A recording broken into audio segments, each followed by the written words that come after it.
नमस्कार। आकाशवाणी देहरादून से प्रस्तुत है प्रादेशिक समाचार। पहले मुख्य समाचार। G20 के नेताओं का 18वां शिखर सम्मेलन शुरू। प्रधानमंत्री नरेंद्र मोदी ने कहा कि यह समय विश्व के भविष्य के लिए बहुत महत्वपूर्ण है। राज्य विधानसभा मानसून सत्र अनिश्चितकाल के लिए स्थगित। वर्ष 2023-24 के लिए 11,321 करोड़ के अनुपूरक बजट सहित 12 विधेयक पारित। डेंगू की बचाव और रोकथाम के लिए शासन प्रशासन स्तर पर प्रयास किए जा रहे हैं। और मुख्यमंत्री ने प्रदेशवासियों को हिमालय दिवस की शुभकामनाएं दी। कहा, जलवायु परिवर्तन के प्रभाव से हिमालय को सुरक्षित रखना सभी की जिम्मेदारी।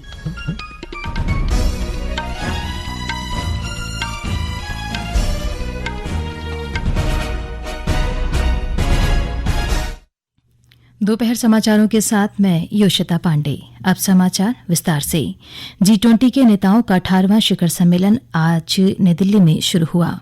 सम्मेलन के पहले सत्र एक पृथ्वी में अपने उद्घाटन संबोधन में श्री मोदी ने कहा कि यह विश्व के भविष्य के लिए बहुत महत्वपूर्ण समय है। उन्होंने कहा कि कोविड काल के बाद दुनिया विश्वास की कमी के संकट से जूझ रही है और भविष्य में यह संकट और गहराएगा।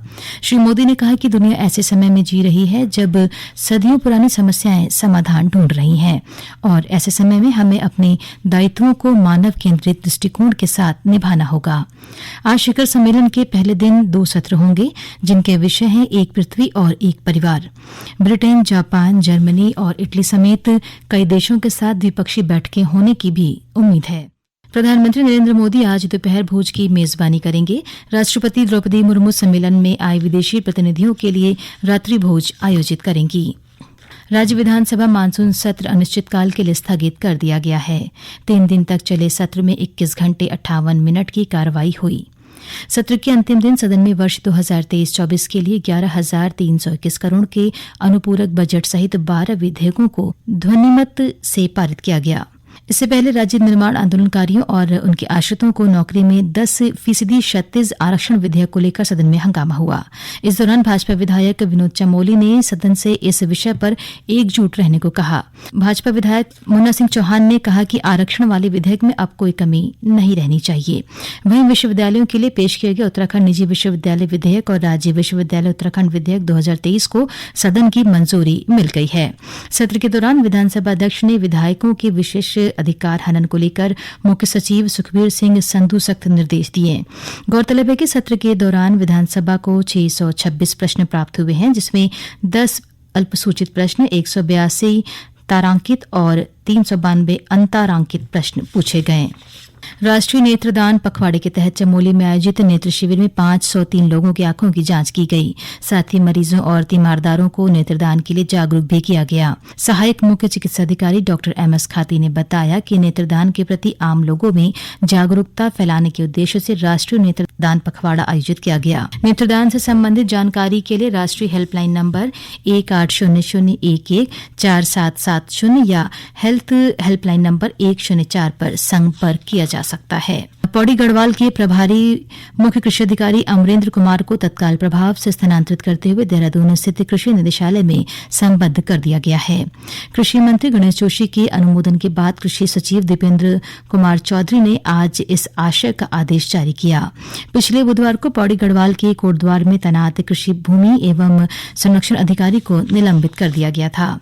कृषि मंत्री गणेश जोशी से खानपुर विधायक उमेश कुमार के नेतृत्व में हरिद्वार के किसानों ने मुलाकात की। इस दौरान कृषि मंत्री को जिले में किसानों को आ रही समस्या के संबंध में जानकारी दी गई।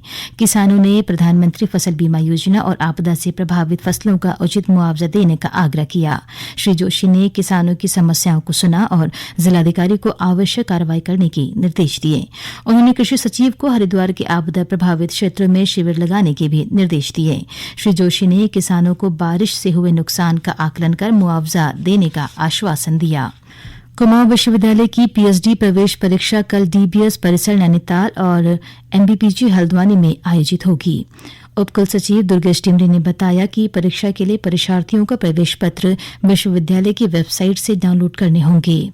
परीक्षार्थी को प्रवेश पत्र अन्य किसी माध्यम से नहीं भेजे जाएंगे। ये समाचार आप आकाशवाणी के देहरादून से सुन रहे हैं। प्रदेश में डेंगू के मरीजों की संख्या लगातार बढ़ती जा रही है। राजधानी देहरादून में 22 और लोगों में डेंगू की पुष्टि हुई है। डेंगू से अब तक 12 लोगों की मृत्यु हुई है। राजधानी देहरादून में अभी तक डेंगू के 611 मामले सामने आए हैं, जिनमें से 588 मरीज स्वस्थ हो चुके हैं। वहीं स्वास्थ्य विभाग और नगर निगम डेंगू से बचाव और रोकथाम के लिए युद्धस्तर पर कार्रवाई कर रहा है। नगर निगम लगातार फॉगिंग अभियान चलाने के साथ ही लार्वानाशक दवाओं का छिड़काव किया जा रहा है। मुख्यमंत्री पुष्कर सिंह धामी ने प्रदेशवासियों को हिमालय दिवस की शुभकामनाएं दी हैं। उन्होंने अपने संदेश में कहा कि जलवायु परिवर्तन के प्रभाव से हिमालय को सुरक्षित रखना हम सबकी जिम्मेदारी है। मुख्यमंत्री ने कहा कि जब हिमालय के बचे रहने से ही हमारा जीवन बचा रहेगा। हिमालयी क्षेत्रों में सामाजिक विकास की आवश्यकता पर जोर देते हुए श्री धामी ने इकोलॉजी और इकोनॉमी को साथ में रखते हुए काम करने की जरूरत बताई है। उन्होंने हिमालय की जैव विविधता को संरक्षित करने का आह्वान भी किया है। राज्य के कई क्षेत्रों में कल रात और आज सुबह मध्यम से तेज बारिश हुई। देहरादून के विभिन्न क्षेत्रों में आज सुबह मूसलाधार बारिश होने के कारण लोगों को आवाजाही में दिक्कतों का सामना करना पड़ा। राज्य के अधिकांश हिस्सों में आज बादल छाए हुए हैं। इस बीच मौसम विभाग ने राज्य के अनेक हिस्सों में अगले 2 दिनों में हल्की से मध्यम बारिश और कहीं कहीं तेज बौछार पड़ने का अनुमान व्यक्त किया है। भारतीय वायुसेना के अधिकारी विंग कमांडर अनुपम गोसाई की लेह लद्दाख में मृत्यु हो गई। वे 38 वर्ष के थे। विंग कमांडर अनुपम राफेल के पहले टेक्निकल अधिकारी थे जो फ्रांस में प्रशिक्षण लेकर आए थे। सैनिक कल्याण मंत्री गणेश जोशी ने देहरादून में विंग कमांडर अनुपम गोसाई के पार्थिव शरीर पर पुष्प चक्र अर्पित कर श्रद्धांजलि दी। इस दौरान पूर्व मुख्यमंत्री त्रिवेंद्र सिंह रावत सहित हजारों की संख्या में लोग उपस्थित थे। G20 शिखर सम्मेलन की सफलता और मेरी माटी मेरा देश अभियान को मनाने के लिए आकाशवाणी दिल्ली देश के पहले गांव माड़ा में 14 सितंबर को एक कार्यक्रम आयोजित करेगा। आकाशवाणी की प्रधान महानिदेशक डॉक्टर वसुधा गुप्ता इस कार्यक्रम में शामिल होंगी। यह कार्यक्रम ग्राम पंचायत माड़ा ITBP और चमोली जिला प्रशासन के सहयोग से आयोजित किया जाएगा। इस कार्यक्रम का सजीव प्रसारण 14 सितंबर सुबह 11 बजे से आकाशवाणी दिल्ली के FM रेनबो चैनल और प्रदेश के सभी आकाशवाणी केंद्रों सहित आकाशवाणी के YouTube चैनलों पर भी किया जाएगा। आकाशवाणी के इतिहास में पहली बार इस तरह के कार्यक्रम का आयोजन माड़ा गांव में किया जा रहा है। पौड़ी के जिलाधिकारी ने भारी बारिश और भूस्खलन के कारण आपदा के दौरान क्षतिग्रस्त परिसंपत्तियों के प्रस्ताव जल्द उपलब्ध कराने के निर्देश दिए हैं। उन्होंने कहा कि प्रस्ताव मिलने के बाद प्रभावित क्षेत्रों में जल्द पुनर्निर्माण कार्य शुरू किए जा सकेंगे। उन्होंने नगर निकायों में गौशालाओं के लिए प्रस्ताव आगे न बढ़ाने पर उप जिलाधिकारियों को 72 घंटे के भीतर नियमानुसार कार्रवाई करने के निर्देश दिए। इस दौरान उन्होंने अपर जिलाधिकारी को जिले में बाहरी लोगों द्वारा खरीदी गई जमीनों के रजिस्ट्री की जांच कराने को भी कहा। जिलाधिकारी ने सभी उप जिलाधिकारियों को एकल प्रयोग प्लास्टिक के उपयोग न करने के लिए नियमित रूप से दुकानों में चेकिंग अभियान चलाने के भी निर्देश दिए। भारतीय रिजर्व बैंक ने 2000 रुपए के नोटों को वापस लेने के बाद वृद्धिशील नकद आरक्षी अनुपात ICRR को समाप्त करने का फैसला किया है। रिजर्व बैंक ने यह अनुपात बाजार में नकदी की अधिकता के समाधान के लिए लागू किया था। यह कार्य आज से चरणबद्ध रूप से किया जाएगा।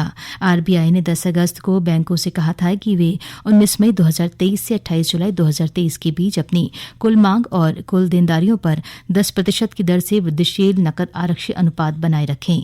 यह कदम 2000 रुपए के नोटों की वापसी तथा अन्य कारणों से नकदी उपलब्धता में कमी होने वाली वृद्धि को समाहित करने के लिए उठाया गया था। अंत में मुख्य समाचार एक बार फिर।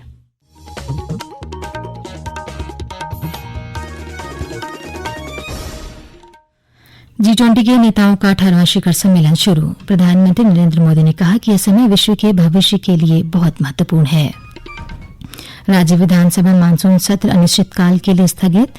वर्ष 2023-24 के लिए 11,321 करोड़ के अनुपूरक बजट सहित 12 विधेयक पारित। डेंगू की बचाव और रोकथाम के लिए शासन प्रशासन स्तर पर प्रयास किए जा रहे हैं। और मुख्यमंत्री ने प्रदेशवासियों को हिमालय दिवस की शुभकामनाएं दी। कहा जलवायु परिवर्तन के प्रभाव से हिमालय को सुरक्षित रखना सभी की जिम्मेदारी।